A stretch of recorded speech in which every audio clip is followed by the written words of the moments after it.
What's up, everybody? Welcome back to another AGX Comics video. And today I am doing another comic book spotlight, but this time we're going to head over to the Energon universe. I'm going to talk about Cobra Commander number 1. So, this might be a little bit of a short video, but really quick, I'm going to explain just what it is this video series is. Basically, where I read new comics, and then once I find one that I think is definitely noteworthy, I like to go through and present it to you guys so you guys could get on the bandwagon yourselves and go pick up the copies while you still have a chance. That way, it's kind of like a thing where you might be like, oh, am I on the fence about this comic? And this might be the tipping point to make you go and actually check it out. And that's what this video series is for. So, right before we dive in, really quickly, do me a favor, hit that like and subscribe button and get ready for more.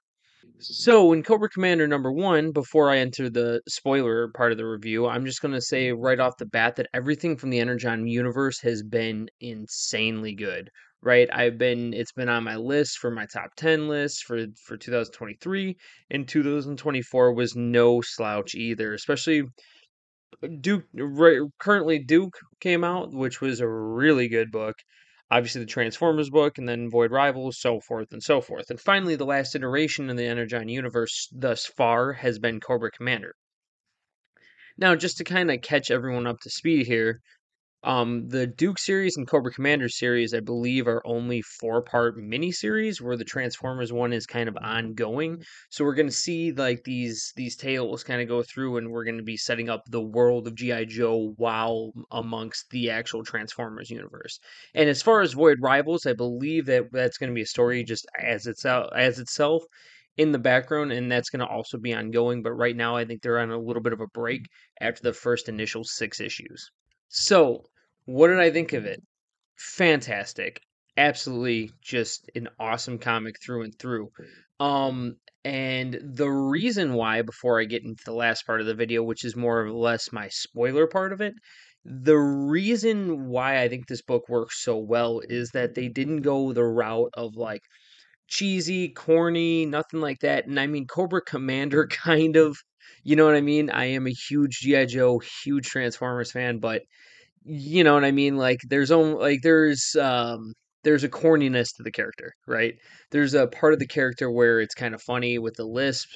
Not saying the lisps are funny, but just the way that they use it in a comical sense throughout the TV show from the 80s and stuff like that.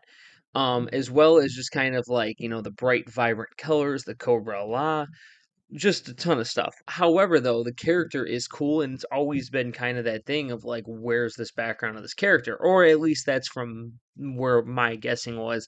And this is kind of giving you a little bit of background for it with a really cool twist. And the twist is that this book kind of reads, how do you say it, like like a B movie science fiction horror. And I mean, as a horror fan myself, I like that's freaking awesome, and that's why this book works on so many levels, and that's why I like this book so much, and I am looking forward to the next 3 issues. So, now I'll jump into the spoiler review. So, if you don't like spoilers, this is the part of the video where obviously you have to come back to. However, though, before you guys leave, please do me a favor and hit that like and subscribe button, especially for all comic book content, whether that be hunting, sales, new comics, stories, etc. I cover it and I try to cover it all. But yes, spoiler time. So in this first issue, basically the thing that gets broken down is we see Cobra Commander kind of walk into this. We go from the future to the past, and then just kind of like how he got there, right? And we see him on his way. I'm guessing, if I do recall, it's been a few weeks or a week or two since I read it, that we see Cobra Commander going. The whole point is him going to the Mars Corporation to thus meet Destro and whatever, and kind of continue the new arms race against, other forces. So, but how did Cobra Commander become Cobra Commander? Well, we see that the Cobra La has an underground, and by underground I mean underwater base where he was a guard, and we see that there's this huge explosion from intruders that actually burnt his face and his corpse, kind of giving him a little bit of the Darth Vader vibe for sure, where he's kind of disfigured and horribly got this just ugly, grotesque sense, and they rebuild him. And by rebuild, I want to say that lightly here. I'm turning the page because the artwork is just like kind of grotesque, but like in a good way. right? And they rebuild him with like snake venom, and they have him in all this wraps, and he's just like hideous. Like it's just like he's got like a snake heart, but they're using this snake venom to kind of cure him. So he's kind of like half man, half animal almost in a sense. And I mean, it's pretty freaking wicked. But he goes through this change, and from this change, he becomes the Cobra Commander we know.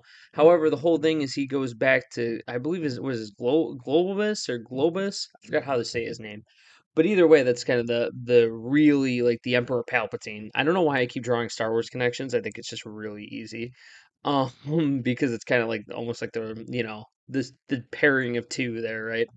But basically, it goes to him and tells him, like, hey, there's these things, and his research is backed by a transformer. And in this, he is literally like got him strapped up and like taking the energon for him and kind of using the data from his past in like to like see like all the machinery vehicles that he could be using this in for the future, and then the future of Cobra itself could be stronger by this energon or whatever it possesses it. They don't actually say energon, but what they're really harnessing is the main thing in all these books is this energon, hence the universe is named after it by anyway. But that's kind of where we lead off, and he is on pursuit to, I believe, the Mars Tech, or the industry where Destro leads it, and then we're gonna kind of get the that whole thing playing out, I think, next on his road trip to there. But other than that, great book, highly recommend it. Sorry I had to keep this one pretty quick, but thank you guys for watching, and please like and subscribe for more. Thank you.